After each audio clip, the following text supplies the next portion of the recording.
Good morning po. Welcome to 5th Generation Hobby Shop. Mag-unbox tayo and review ng unit. Unit ni Ma'am Nancy Catada ng Davao Oriental. So, this is the Glock 17 Gen 3 Airgun Pistol. Dual ammo po siya. So, ibig sabihin po, pwede siyang steel ball.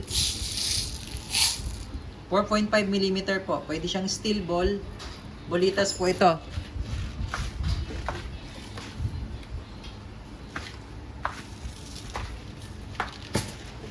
Okay, again, this is dual ammo po. Pwede siyang steel ball. Ayan. Bulitas po yan. 4.5mm. And pwede rin po siyang lead pellets. Ito naman po yung lead pellets. Ayan. 177 lead pellets. Caliber 177 po, no? Hindi po caliber 22. Caliber 177 lead pellets. Mas maliit po siya sa caliber 22. Okay? So, this is dual ammo po. So, this is the Glock 17 Gen 3. Ay, teka lang. It comes with hard case. Ayan, yung Marex. Ito yung serial number. It comes with hard case po. No? May kasama na siyang hard case. Ayan. Glock 17 Gen 3. Dual ammo po siya.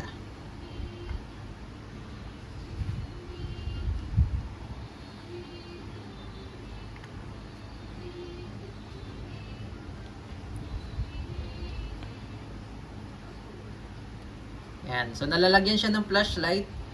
Nga lang, itong iron sight niya naka-fix na po. So, hindi na po siya pwedeng lagyan ng red dot optic. Pero lang kung meron tayong, ito po, no? Meron kasi tayong Glock system, rail system. So, ito po yung sinasabi kong Glock rail system. No? Dahil nga po yung ating Glock 17 is naka-fix na yung sight niya. So, hindi na natin siya pwedeng lagyan ng red dot optic dito sa part na to. Pero dahil dito sa rail system na to, pwede siyang lagyan ng accessories. Yan. So, dito kayo maglalagay ng red dot optic. Pwede rin kayo dito maglagay ng laser. So, ito yung tinatawag nating rail system. So, ito po, hindi pa po ito included. Sold separately po ito. Okay? So, back to Glock 17 Gen 3. Yan. Ngayon, itong barrel niya po, meron po yung, labas muna natin yung magazine. Itong barrel niya po, meron po yung groove. Smooth bore po yan. So, hindi lang po kita sa, ayan. Hindi lang po kita masyado sa camera. Pero meron po yan groove. Yung part na yan ng barrel.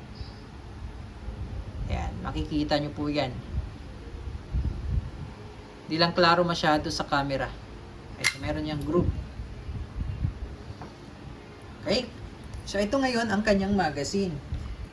Ayan. Yan po yung kanyang magazine.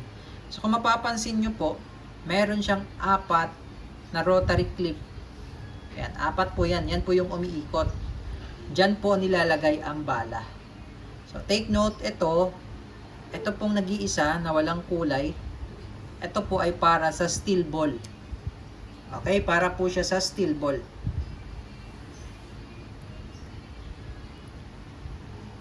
Ito po yung nilalagyan ng steel ball. Para mag-load po ng steel ball, take note, ito po yung harapan. Dito po tayo sa harapan, maglalagay ng steel ball. Ayan.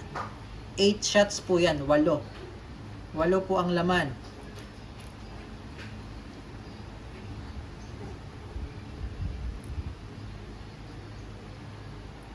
Ayan po. Okay? Now, etong 3 na to, ay para naman po sa lead pellets. Ayan, nare-remove po yan. Okay, so all in all, 32 shots po siya. Okay, yung 3 na yan. Reserve yung 2. Ngayon, ito yung lead pellets. Kagaya ng sinabi ko po, 177, caliber 177 lead pellets. Ayan. So, dito naman po tayo. Ito yung harapan. Sa likod tayo maglo-load. Ayan.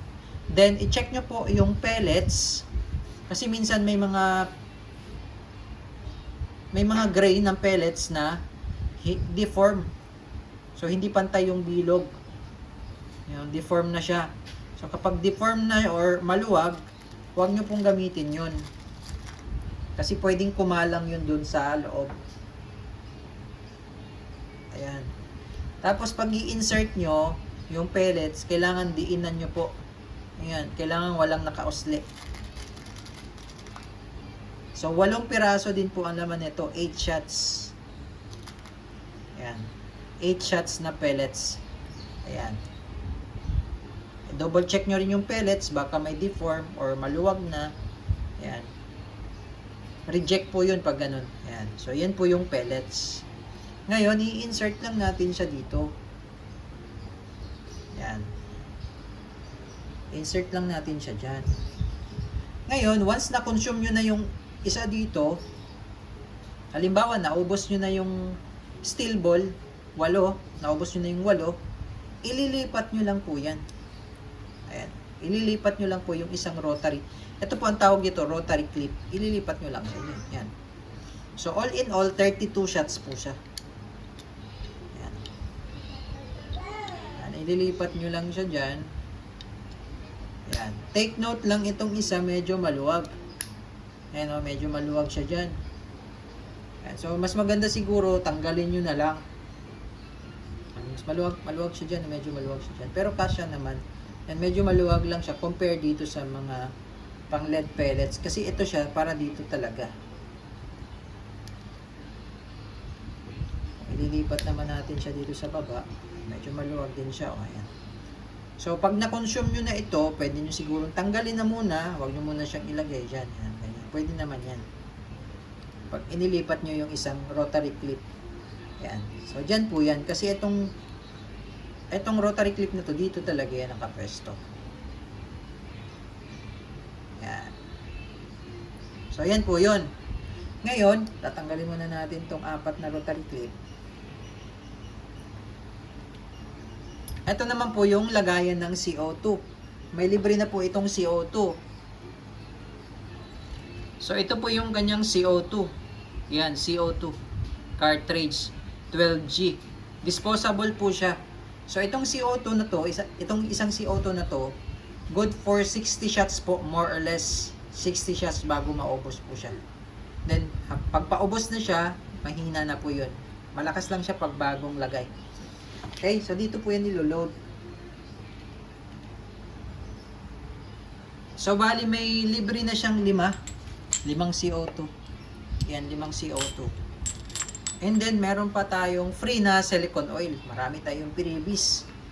Itong silicone oil, pinapatak lang yan dito every time na maglalagay tayo ng CO2.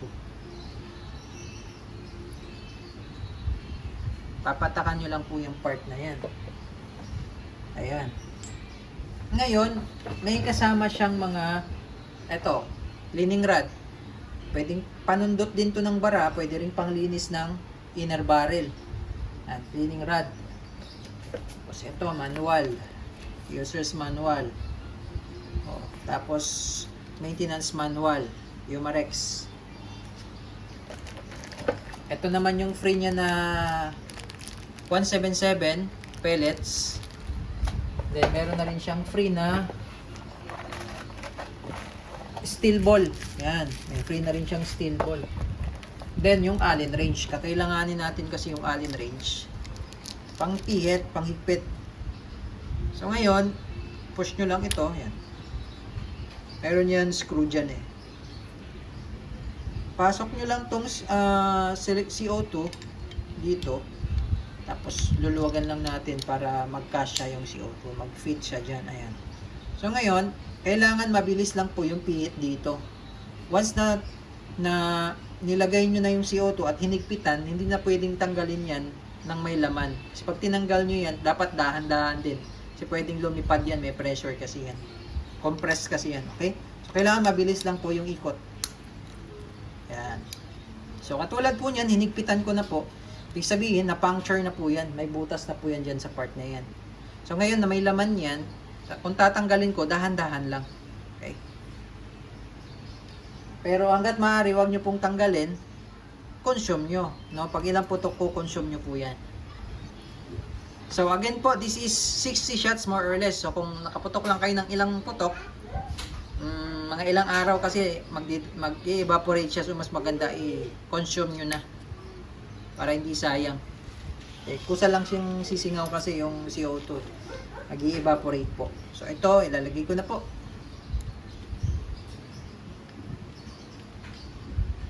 Hindi ko lang po nilagyan ng bala yung dalawa. For testing lang naman. Ayan po. Okay, so take note ito sir, pag wala ng bala, pag na-consume na yung 8, hindi siya katulad ng mga airsoft na naglalak siya. No, hindi siya maglalak kasi nga rotary clip siya. Ayan. Tapos itong outer barrel niya, naka-fix na po yan. No? Hindi na gumagalaw yan. Kaya maganda siya. Glock 17 Gen 3 Umarex Airgun Pistol. So testingin natin.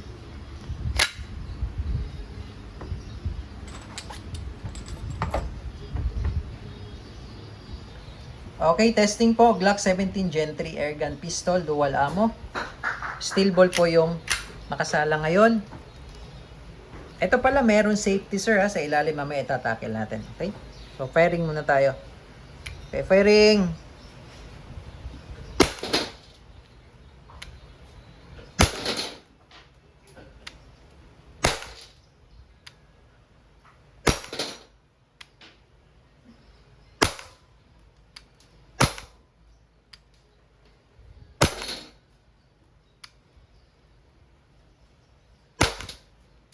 Okay, so nakawalo na tayo sir. Check natin. Ayan, so consume na yung 8. Okay. So ito pala, i-check natin sir. Ito yung safety no. Sa ilalim yan, manual safety. Ngayon, red yan, nakikita nyo. Pag ilalagay natin sa puti, yan, that's safe. Yan, safe po yan. Okay. Tapos, etong trigger niya sir, medyo malalim po hanggang dulo po yan sir. Yan. Hanggang dulo yan sir. Yan, ulitin ko sir ha. Hanggang dulo po yan. Yan, okay. So hanggang dulo po yan. Ngayon ililipat ko sir yung isang rotary clip. Tapos ito, hindi ko na ilalagay dito kasi maluwag eh. Ayan. Tapos insert ko po. Okay. So ito naman ay pellets. So, 8 shots pellets.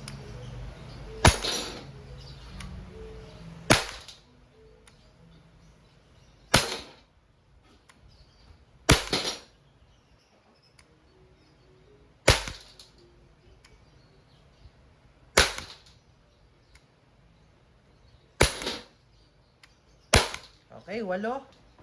So, check natin. Okay, so na-consume na rin po yung 8. Okay, so ibabalik ko na po siya dyan. Okay, so all goods na tayo sir, pero meron pa po itong CO2, may laman pa po yan. Okay, so again, this is the Glock 17 Gen 3 Airgun Pistol. Hindi po siya airsoft, this is Airgun Pistol, dual ammo by Umarex. Okay, thank you sir and have a nice day.